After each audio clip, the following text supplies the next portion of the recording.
Sinasampaw. Ano kaya sa Tagalog ang nilalagay ko sa ibabaw ng kanin na mainit or yung paluto pa lang or paluto pa lang ba yung may konting tubig pa ilagay mo na tapos takpan mo maluluto na siya, hindi mo na kailangan iprito, masarap pa, mabango, hindi siya mabaho kasi laging nagre-reklamo si lolo bakit anong niluluto ko daw, bakit maamoy. So ayan, nilagay ko sa ibabaw ng kanin. Grabe yung amoy guys, bango-bango.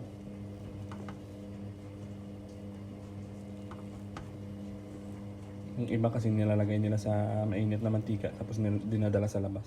Yung wala naman kaming ano dito, garden, nasa building kami. Ayan. Solved na ang ulam natin. Pasalubong to sa akin guys ng kaibigan ko sa galing Pinas.